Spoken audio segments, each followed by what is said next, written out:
Good morning, everyone, and thank you all for joining the call related to the Market Enhancements for Summer 2021 Readiness Initiative. The purpose of this call is to review the revised draft tariff language and also the comments that we received from stakeholders on the first draft. This is Christina Osborne from ISO Stakeholder Affairs. Here to present from ISO Legal are Anthony Ivankovich, Andrew Ulmer, John Anders, and Bill Heaver. And then on the other ISO subject matter experts who have been involved in this initiative are listed in the panelist window to the right of your screen. I'm not going to introduce all of them. We will be stopping for questions throughout the call. So if you do have a question, you can raise your hand by pressing #2, and the event producer will open your line. Please start by stating your name and affiliation. We are recording the meeting and we'll post the video file out on the initiative webpage for a limited time. As a reminder, please request permission from the ISO before reprinting or sharing any related transcriptions. So Anthony Ivankovich from Legal is going to kick off the discussion. Anthony? All right. Thanks, Christina. I appreciate everybody taking the time today to get together to discuss the revised draft tariff language for the Market Enhancements for Summer 2021 Readiness Initiative. I also want to thank everybody who submitted written comments on the revised tariff language. Today, we're going to walk through the proposed tariff revisions, and we'll take any comments or questions that you have. Our plan is to make the tariff amendment filing on these topics following the ISO board meeting next week. So the goal really is we're aiming to file these next Friday. Before we go on and start walking through the individual sections, I'm going to pause, Christina, and take any questions or comments that folks may have up front. Yeah, again, you can raise your hand by pressing #2. We do have one caller. Caller, your line is unmuted. Please go ahead. Hi, good morning. Dan Williams from Customized Energy Solutions.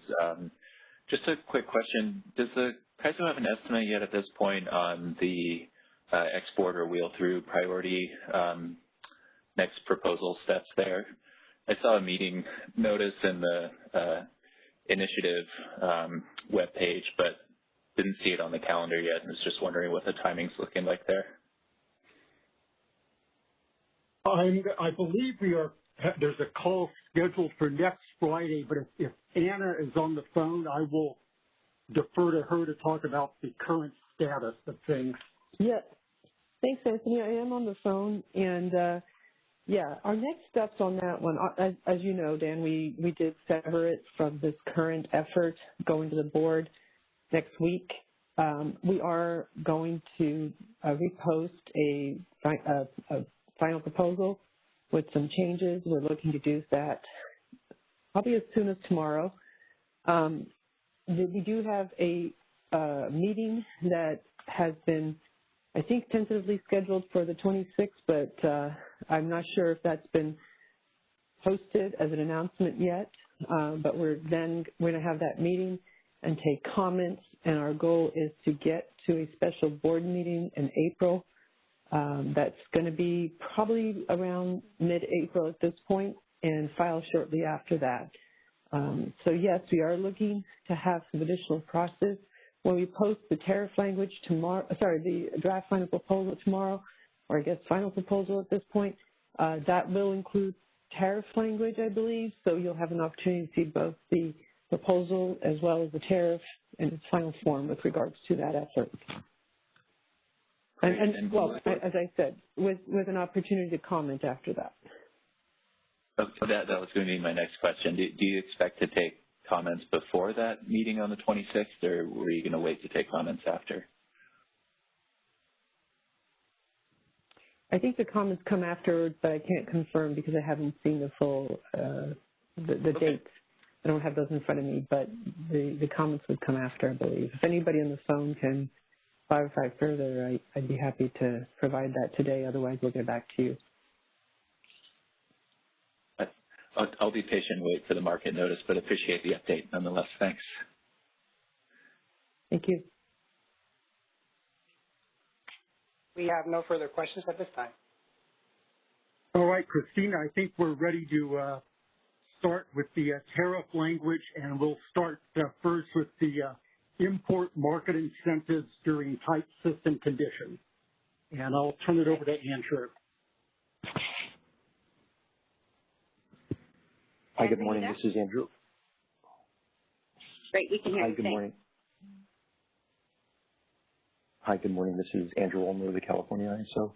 As Anthony said, thanks very much for sticking with us through this process. I think the iterative nature of sharing the draft tariff language and getting feedback improves it when we do this with the stakeholders. So thank you everyone for submitting comments and both on the phone last time and writing as well. What I wanted to do was just talk through the tariff changes we've made to the section involving make-whole payments for HAS block intertie schedules, and this is intended to provide some assurances to scheduling coordinators in those hours where the ISO either day before or day of signals through a notice that it's expecting and anticipated or is anticipating or experiencing an actual operating reserve deficiency. And to provide some assurances to scheduling coordinators with intertie resources that either an incremental import or a decremental export will receive at least its bid cost for the operating hour. And what we've done is made a few changes to the tariff language since we spoke last time, and I'd just like to talk through those and then talk through some comments we received, I believe yesterday, on the tariff language as well. So first, if you look at the section, which is 11.21.3.1 involving eligibility, there's some text marked in green. And the first clarification is one made in response to a stakeholder comment on our last call, just to make explicit that this is an hourly make-whole payment. Unlike bid cost recovery, these payments won't be netted against market revenues that the scheduling coordinator receives in the real-time market across the operating day. Instead, it will be an hourly make-whole payment. The second change highlighted in the green font is that for eligibility, we are essentially going to create a rule which says that if an intertie resource is either exposed to an the intertie deviation settlement rules, or we call the HAS reversal rule, that it will be ineligible for the make-whole payment during that operating hour. So before we had listed quantities, but we're going to apply this rule at the resource level.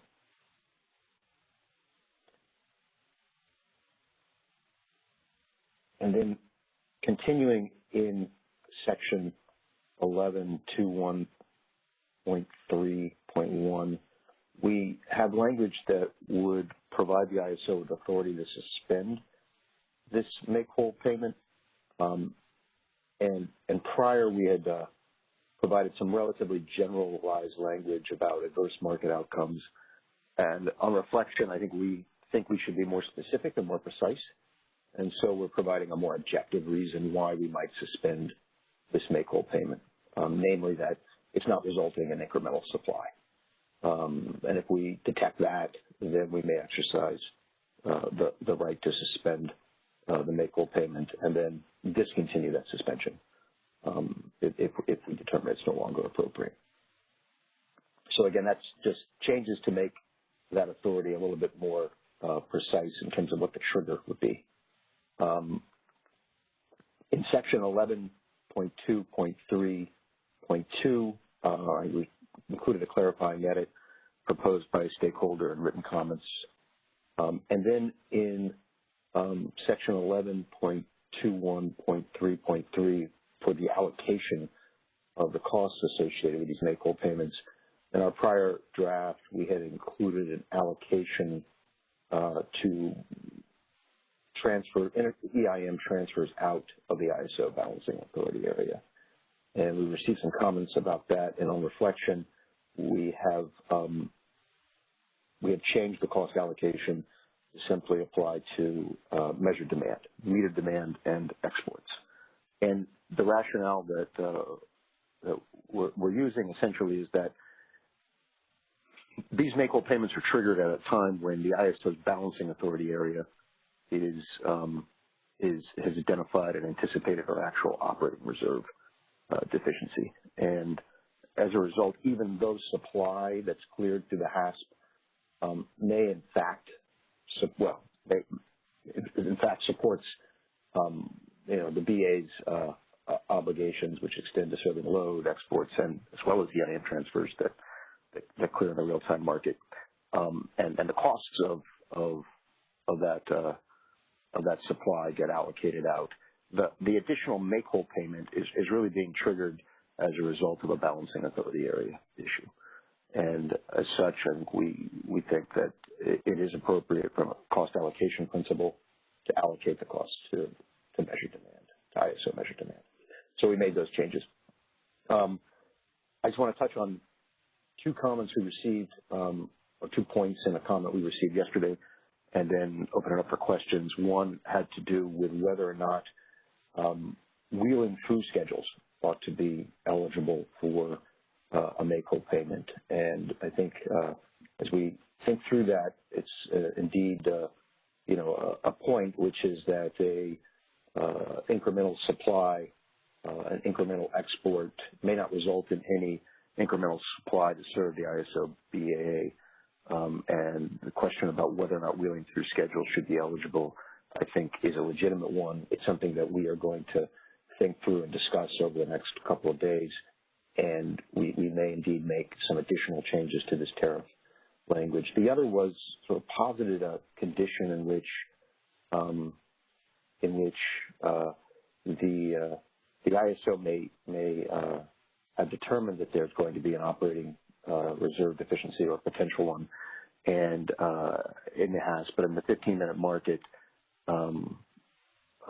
conservation has occurred such that the needs of demand have dropped significantly, and the additional supply we've secured may in fact be supporting not just load within the ISO and exports, but also EIM transfers, and ask the question whether or not in that situation it is appropriate to allocate the costs out to EIM transfers.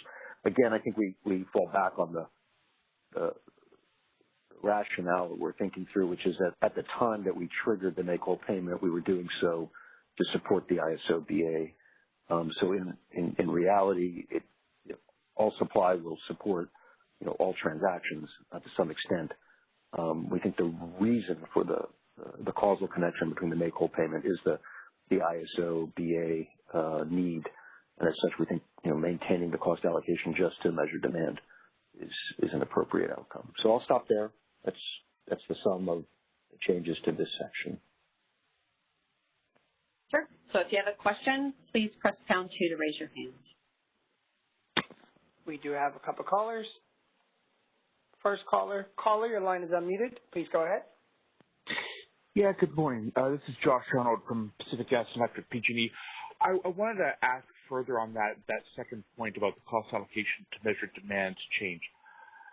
I'm really rather concerned by this because it does seem to take away the association to cost causation that has been the framework of the allocation of costs and principles thereof for CAISO for the last decades, really.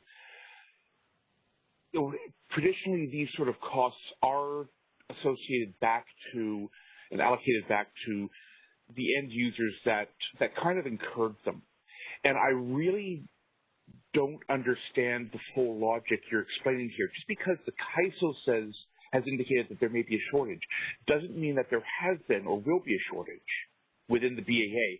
And when we get to the optimization in the HASP and then later the FMM, there is ultimately no designation in that process that these imports are being scheduled for CAISO's demand. If the expected shortage is announced in the day ahead and it doesn't materialize, those imports are going to be scheduled based on the full EIM need. And I really don't understand the logic that's going into this change. Could you explain more fully, please?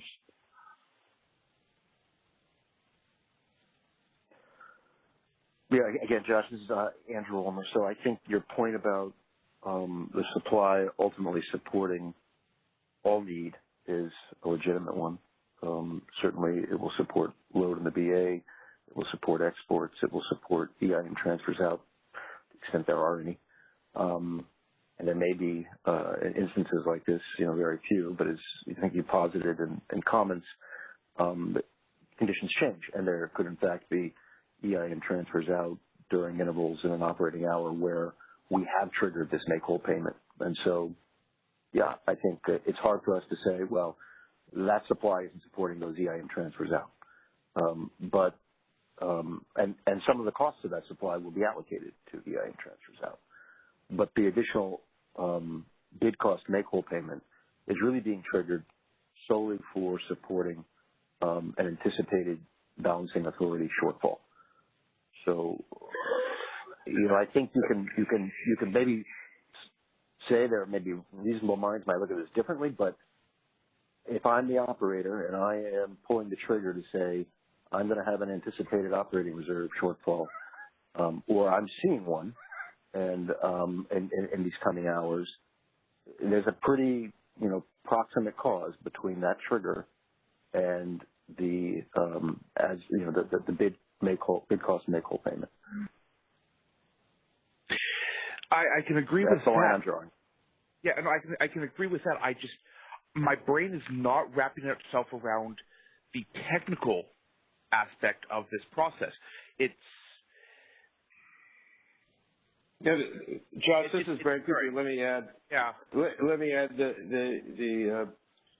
the rationale is that the need for this make-whole payment is driven by Cal ISO balancing authority area reliability, which has ISO load has a much higher scheduling priority in the market than economic transfers. And so the reason we want to encourage the imports is because we're concerned about Cal ISO balancing authority area reliability. Now, it may turn out that the economic solution ends up using that import as one of the sources of supply to support a transfer out, but that wasn't the transfer out wasn't the reason for the make-whole payment in the first place. The reason is we're declaring an ISO system emergency or warning or the specified criteria. The reason isn't because a transfer out happened to happen. Well, Brad, back to that. Certainly the penalty prices, and we haven't finished this discussion, of course, on the whole export priority process. The penalty prices on curtailing internal load are, in theory higher than economic exports, though that may not be the case under FERC 831 changes based on the currently published penalty prices you have. But that whole process has not been worked through entirely, so you could indeed have exports in the system that have the same priority as internal CAISO load from a penalty price. In fact, that's looking at it. Price taker exports. I don't believe that's true for economic EIM transfers. That those would always be a lower price than ISO load. But not all of the optimization is economic transfers. You also have potentially price taker export. It goes back to the question of the wheels as well, and I'm glad you're going to consider that. It looks like, from my standpoint, that you're focused on this declaration and not on the actual mechanics of cost causation. We're allocating the cost to exports. We're allocating the cost to exports. We're just not allocating the cost to transfers out. So PT exports, I agree with you, should share in the costs. Okay. So I must have missed it. You said you're going to measured demand? I must have missed that part. So, Okay. Yeah, if that's the right term, yeah. Okay. It is Sorry. needed demand from exports. Load and regular old exports, not Okay. transfers. My apologies on that. I'm not sufficiently caffeinated for tariff language, I guess. Me neither. Yes, Josh. Hey, Josh, Okay. it is James. It is to measure demand. Okay. I'm still not sure I agree with you on the taking away the EIM transfers. I would ask you to consider that along with the wheels as well, but yeah, it just doesn't seem right to me. Just from a cost causation principle. I hear what you're saying. I think we can maybe agree to disagree until we get through the rest of it, but it doesn't seem. Yeah, it just doesn't jive with my understanding of those basic principles. But I'll get off the line. Josh, thank you. Very helpful comments. Moving to the next caller.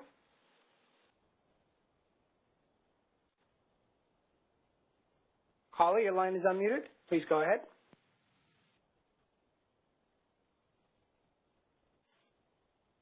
Caller, your line is unmuted. Please go ahead. Hi. Sorry, can you hear me now? Yes. Hello? Hello? Yes, go ahead. Okay. I was double muted. Can you introduce yourself? This is Bonnie Blair, representing the 6 cities. I'm inclined to agree with Josh's concerns, but in particular, it seems to me that if you're considering making wheeling schedules eligible for make-whole payments, then surely they should share in the allocation of costs for make-whole payments. I mean, if the logic is that it's internal CAISO demand that's triggering the need for the make-whole payments, wheeling schedules aren't going to do anything to support service to internal CAISO demand, it seems to me, and to make them eligible for make-whole payments but not include them in the allocation of the related costs, I think would be absolutely unsustainable. Right. So maybe I can just be clear. I think the comments from PG&E ask the question, should make-whole payments or should wheeling through schedules be eligible for make-whole payments? And your point is well taken, which is that those would not result in incremental supply to help address the ISO's BA reliability needs. So should we include language that make those wheeling through schedules ineligible? And right now, that language is not in our tariff, so that's something we are going to take back and think about and potentially revise the tariff. Again. Okay, great. Yeah, and I mean, I could say that. Yeah. Go ahead. You could say that if the language we have with respect to suspension, if we realized that we were providing make-whole payments to wheeling through schedules that weren't resulting in incremental supply, we could then suspend the make-whole payment. But why even go there? Why not create a rule up front is I think the question PG&E is asking and the one you're asking, and it's a fair question. Okay, thanks very much. Hi, Bonnie, it's James Lynn. When we have this discussion on the wheeling, we will make sure in that discussion that we're consistent treatment for the wheeling, both when it comes to consideration for the make-whole payment and the allocation. Right, great. Thank you. Moving to the next caller. Caller, your line is unmuted. Please go ahead. Good morning. This is Rayanne Quadro on behalf of EDF Renewables. I was wondering if you could help me better understand the suspension of the tariff language. Under what time frame would the CAISO make the determination that it wasn't resulting in incremental supply, and how would that be reported and communicated to stakeholders? I think we'd be monitoring intervals in which we triggered this make-whole payment these make-whole payment tariff revisions and making an assessment of whether or not they resulted in incremental supply to help us meet the reliability need. We'd be doing that continuously. If we saw a problem that we thought merited a suspension, we'd be using our normal processes to communicate that. In all likelihood, it would come to a market notice and maybe other communication channels as well. And we would make the suspension immediately. Okay, thank you. We have no further questions at this time. Hey, I think John Anders is up next, and actually he's going to cover the EIM sections, which he added his revisions in a matrix, a comments matrix, which is out on the initial web page. So for section 29, John, are you there? I'm here, Christina. Thank you. And apologies for us needing to bounce around just a little bit here, and even the matrix itself isn't completely organized, and we did get some late breaking comments yesterday from SRP and PG&E on these sections, and we'll go through that. But it's really all in this section 29.34. So the first comment we received was from SRP, and they were essentially asking for some additional clarification around the provision that made it clear that the capacity test applied equally to the EIM Entity Balancing Authority area and the CAISO Balancing Authority area, and when you're working through these different provisions, they were constructed in a way when they were originally filed and then amended in 2015 to add the CAISO Balancing Authority area, that it was a little bit confusing, and the sections, some refer to a balancing authority area in the EIM area, and others refer to an EIM balancing authority area or the CAISO balancing authority area. So just to level set on this, the definition of EIM area does include globally all EIM entity balancing areas and the CAISO balancing area. So in those sections, that's a sufficient reference. But in the other sections where it previously referred to an EIM entity balancing area, and we wanted to clarify that it also applied equally to the CAISO balancing area, we added or the CAISO balancing area.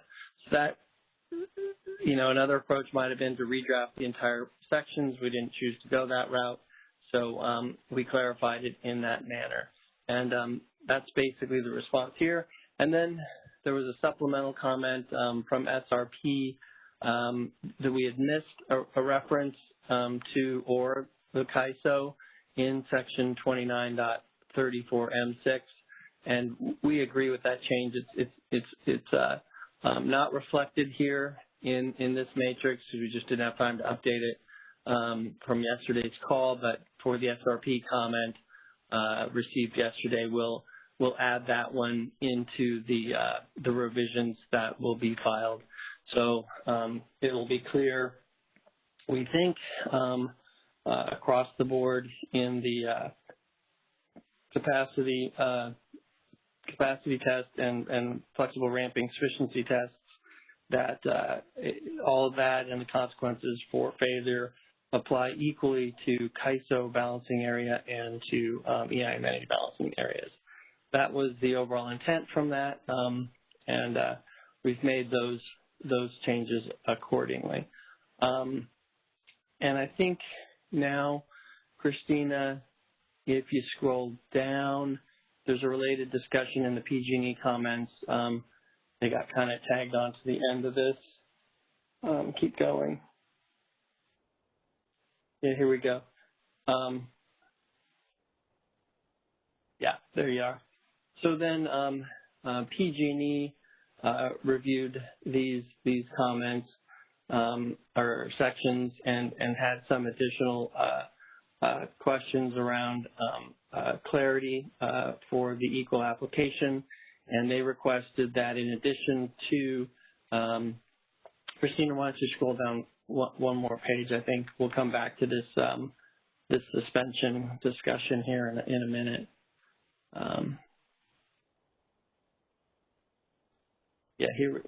Keep one more. One more page. Okay. Yeah, it's kind of all in here. When you see a yellow highlighting, then you'll know you're there. So PG&E asked that. There you can see it.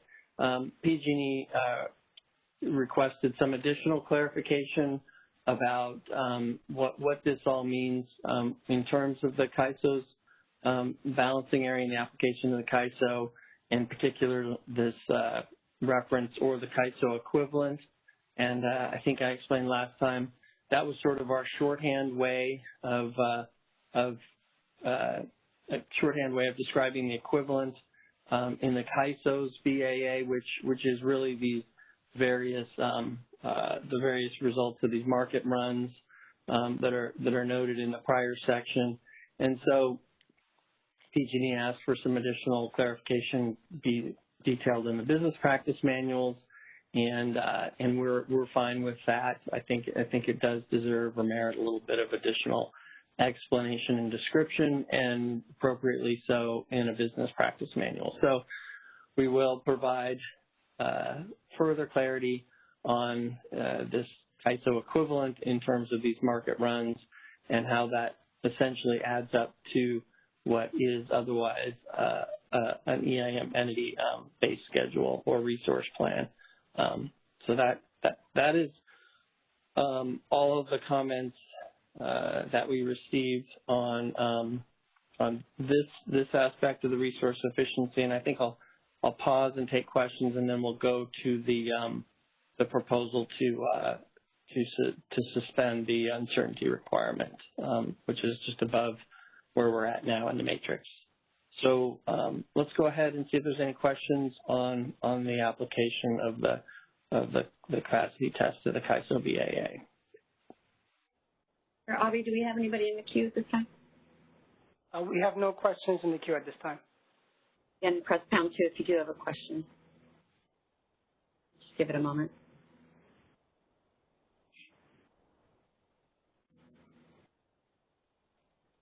All right.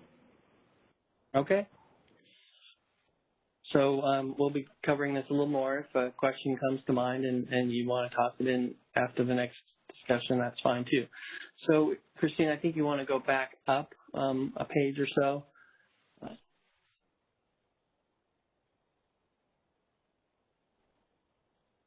One more half page. This blue shaded you're in, right? That's perfect. Yeah, right there. There you go. So, okay.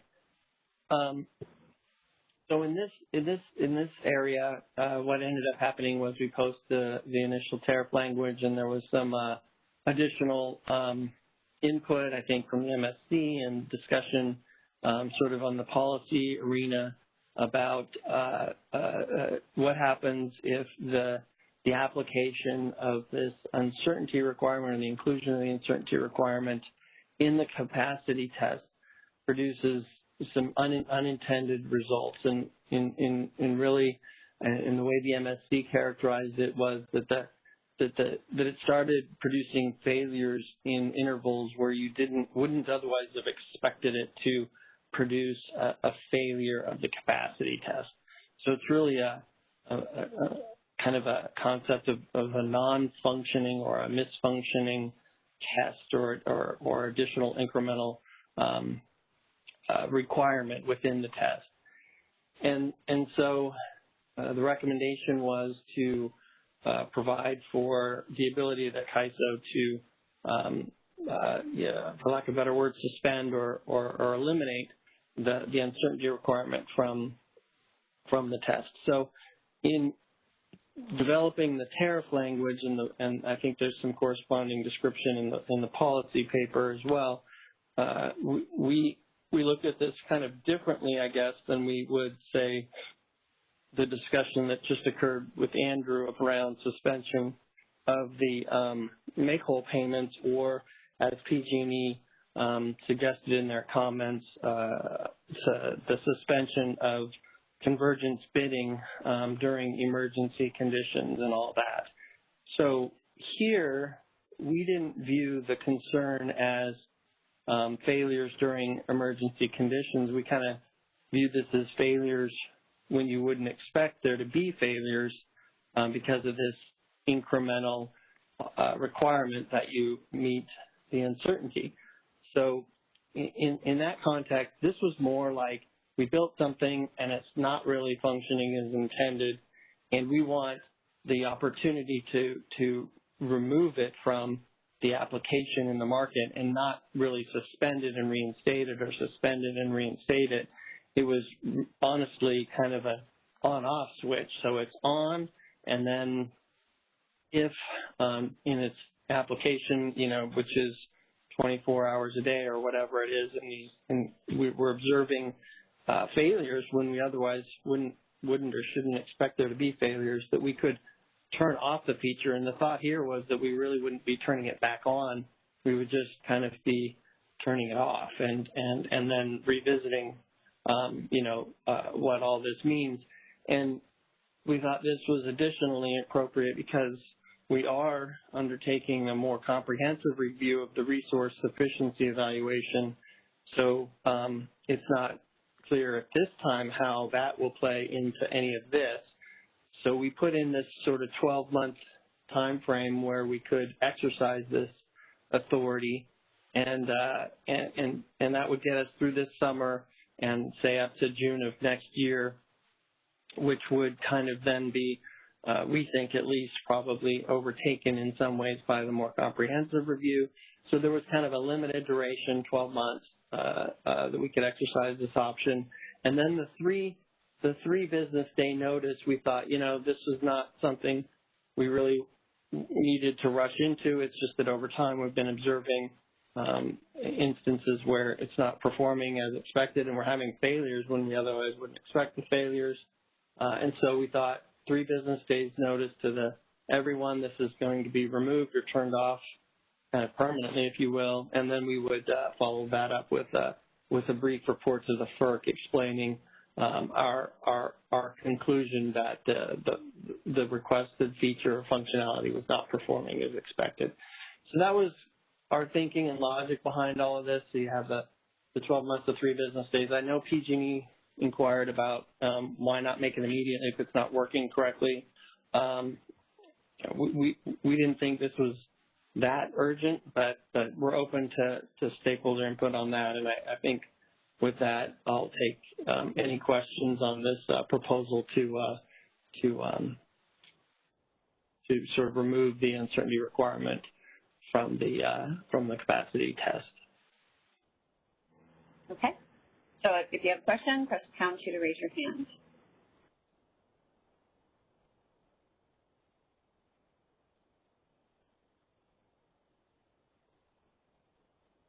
Do we have anybody in the queue, Avi? We have one caller. Caller, your line is unmuted. Please go ahead. Hi, John. Dan Williams from Customized Energy Solutions. Is this something that may show up in Market Sim also, so you may kind of catch that it's not performing before it even goes live in the market? In theory, yes. And I'm not an expert on testing procedures, but I think the concern was that when you get into production, things happen and are maybe slightly different, and it's not a failure of, say, the software itself. It may be performing, but it's just the fact that you've now added the uncertainty and the interactions between the different tests, the flex ramping test and the capacity test, and all of the things that are happening in real time in production and everything. There's just some interaction that we didn't observe or weren't aware of, and it causes these failures when you otherwise wouldn't have anticipated them. So that was the thinking. And, we wanted this safety valve, if you will, just in case, and to address the concerns of stakeholders in the MSP. So that's the thought. Does that help? Yep. Yeah, I think that sounds good too, and also the fact that if you're implementing around the beginning of June, you kind of have a couple of months of hopefully a slow roll into summer to see how it's performing before we get into the most typically critical periods. So I think it's a good plan. Thanks. Thank you. Moving on to the next caller. Caller, your line is unmuted. Please go ahead. Hi, yeah, this is Elaine Ginocchio from the Western Interstate Energy Board. I just wanted to clarify something. I might have just missed something that you said. But when you were talking about adding the uncertainty to the BRCT and it was producing failures and intervals when you would not expect them, where were you looking at that? Were you just looking at failures within the CAISO BA, or were you looking at failures in the other EIM BAs? Yeah, so this would be in the whole EIM area. So all the BAAs would be considered in that regard, and so and that's another interesting dimension to this. You could have a BA that was somehow or for some reason failing, and others that weren't, and we're just going to have to wait and see and factor all of that into our consideration of whether or not to exercise this suspension. And again, it's complicated, but we did want to give ourselves time to evaluate it, and then that's also part of the reason behind our thinking on the 3 days was, to support some deliberation around that before we pull the trigger on that, because it may not have equal impact, or not everyone might be impacted equally across the EIM area at the same time. Does that make sense? Yeah, so you haven't actually tested this out. You're saying that when you implement it, you're going to see how this operates, and if it produces failures and intervals you wouldn't expect it, you're going to watch this after implementation. Is that what you're saying? Correct. Yeah, this will be monitored after implementation. It'll be tested, in market simulation beforehand, obviously to make sure everything's working as expected. But then in real-time production, it will be monitored after implementation throughout, its life. But after some period of time, probably through the summer, we're going to have a pretty good idea whether or not it's, and maybe through the next fall, winter period. So that's part of the 12-month reasoning is we'll have a pretty good idea whether it's continues to function as expected or if it's producing these unexpected results.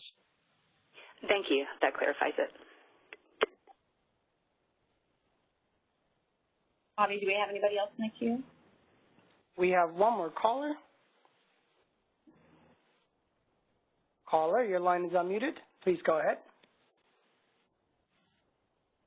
John, good morning. It's Mark Simons at the Bonneville Power Administration. Just a process question that maybe I missed it when you started talking. The language in the right-hand box of the matrix that you've got on the screen is going to essentially be popped in as a number 5, I think it is, in section 2934L. Am I understanding this correctly? Yeah, Mark, that is the intent. It was drafted as a drop-in and sort of called out in the matrix for that purpose. My apologies for not reflecting it in an actual tariff red line, but that's what we were intending. Yes. Okay. If during the comment period at some point, is it possible to get maybe a complete red line posted?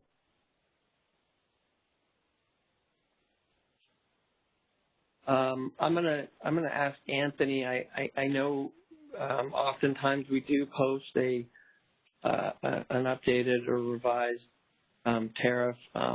This is my getting a little bit out of sync with all the other things, so I'll take responsibility for that. But definitely we will, of course, be revising the tariff language, and I don't have an objection, but we really wouldn't have any time for comment, but you'd at least see it a few days before it was filed.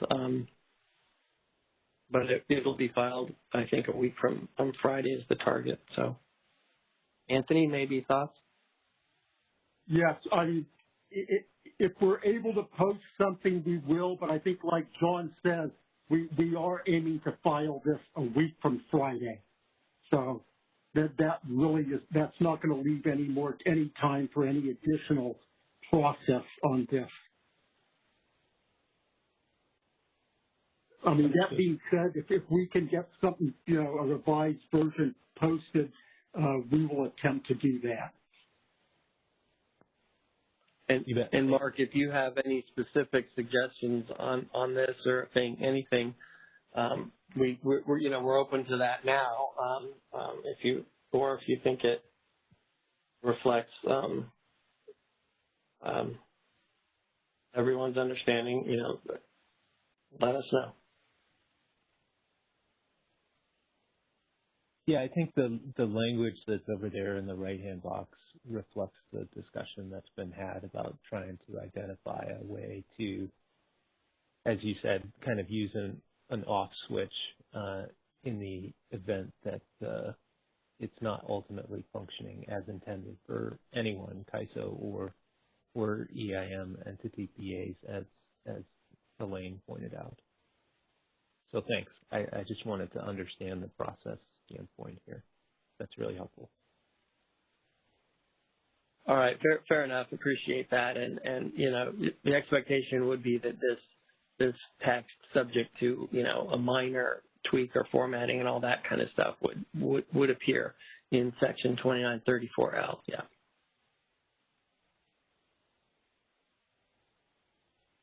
So, Avi, do we have anybody else in the queue? We have no further questions in the queue. Okay. So anything else on this, John? No, there's no other questions. I think that was it for the EIM tariff-related sections. You can move to the next section.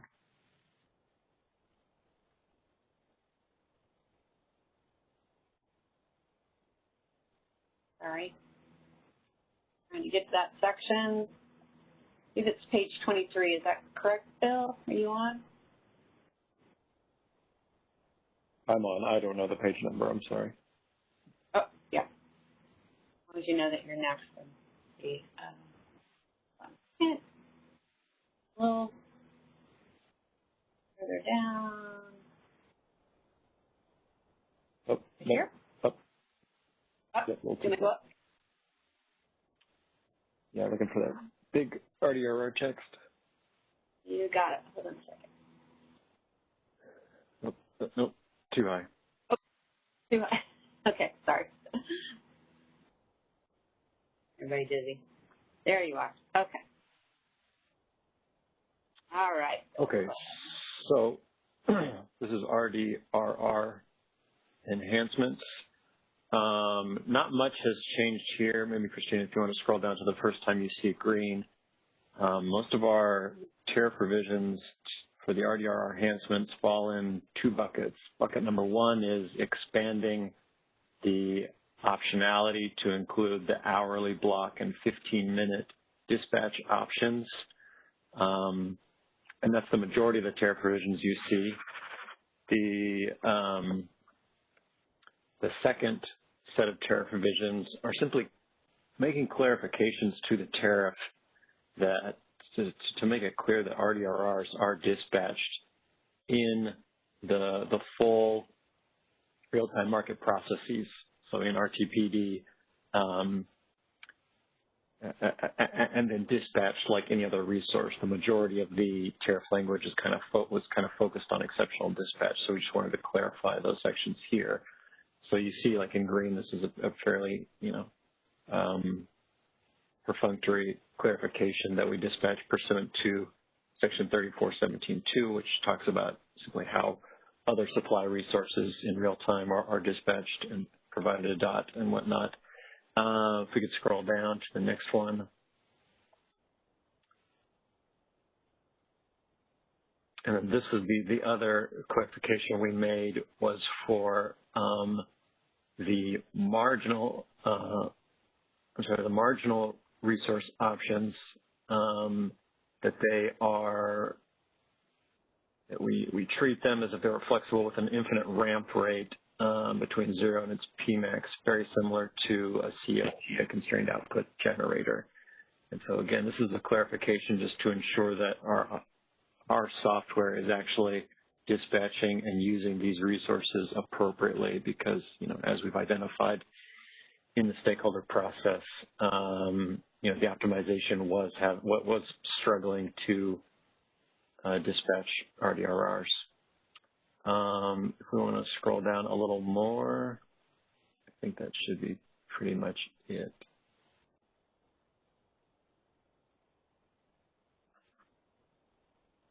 I think those were all the changes there. Yep, so those were all the new changes. I'll pause here to see if anyone has any questions on the RDRR enhancements.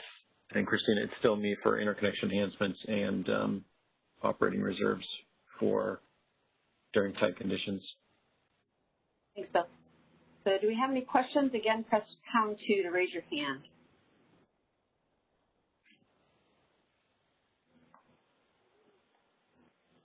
Bobby, do we have anybody in the queue? We have no questions in the queue. Okay, well, let's go on to interconnection enhancements, where, again, I think we only made a small clarification. It was the clarification I noted in the previous tariff call on this, where we didn't make any changes to the behind-the-meter expansion process. I will clarify for stakeholders who are confused as reflected in their comments on the policy, the behind-the-meter capacity expansion process, I mean, all of these are for CAISO interconnection customers, which by their nature are interconnected directly to the transmission grid. So the behind-the-meter capacity expansion process is somewhat of a misnomer.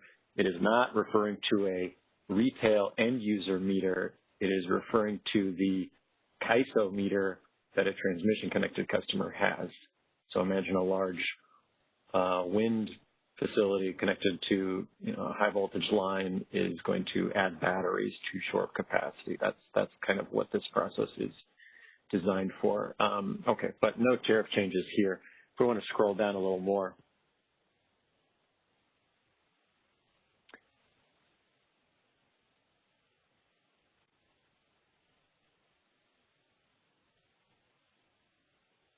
So here we made one change.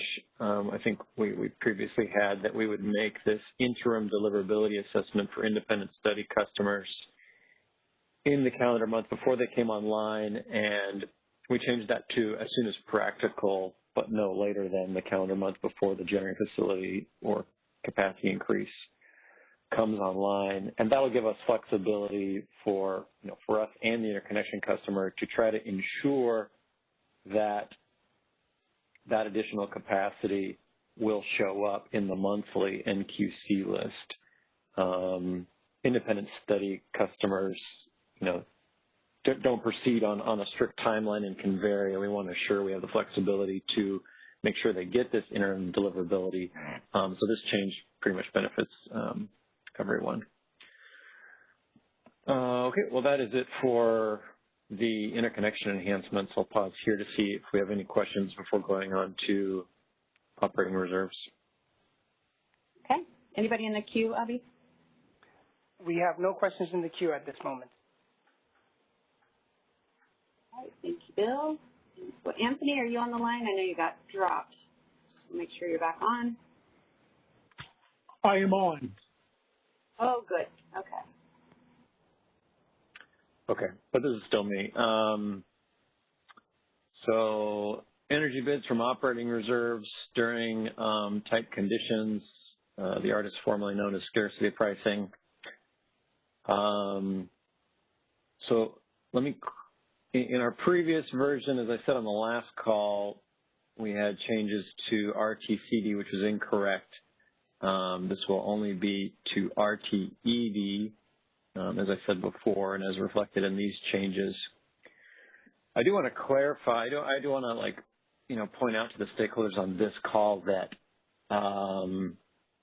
we do have quite the pancaking of tariff revisions to these sentences as a result of our 831 compliance revisions, which go into effect this weekend, and will change this from the maximum bid price. If you can scroll down just a smidge, Christina, that's specified in 31 to the hard energy bid cap.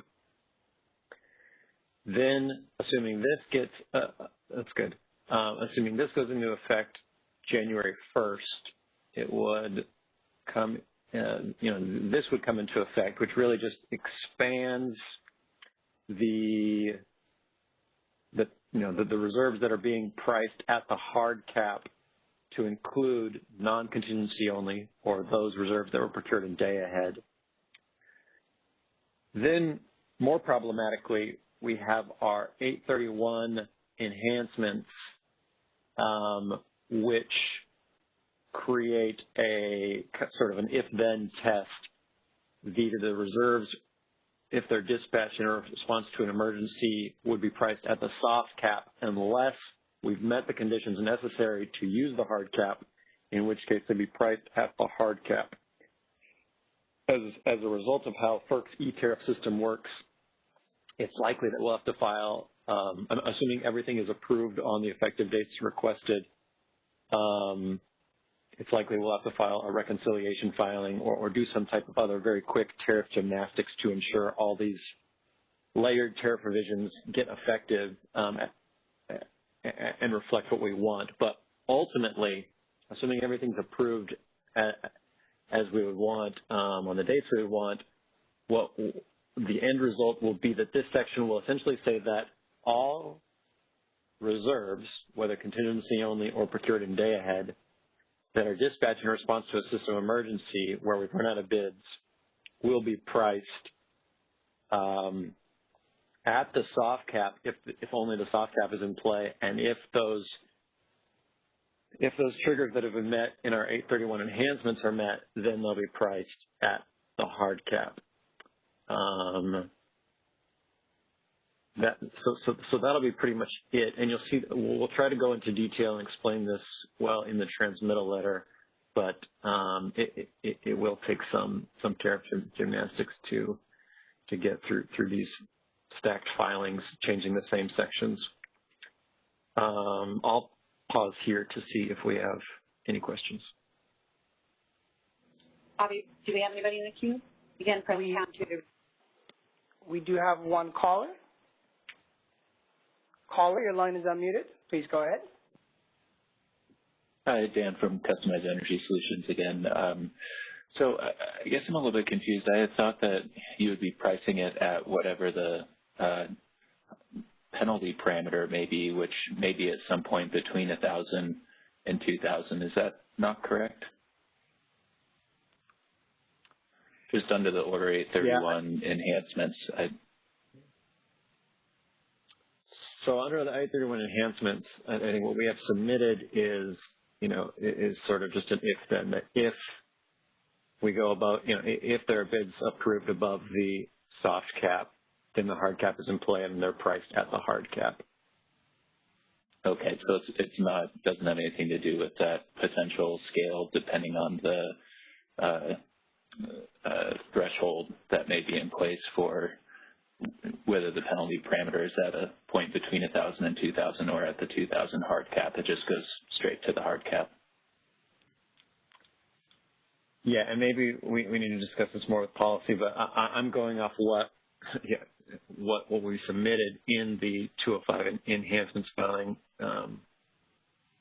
I guess there is room to rethink that, but essentially that is the way the tariff revisions are proposed currently. Okay, I think I may have just been conflating kind of two different nuances within the 831 enhancements. So I don't want to confuse things further. And if it's what's written here, then we'll go with that. Thanks.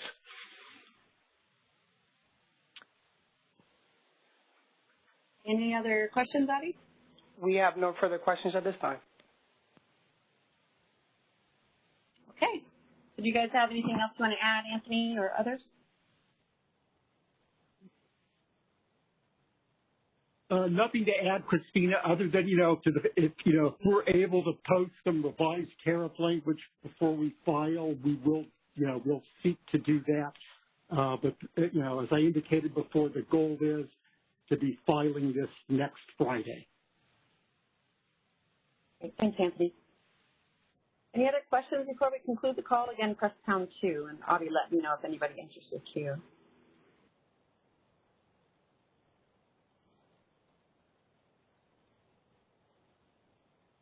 All right.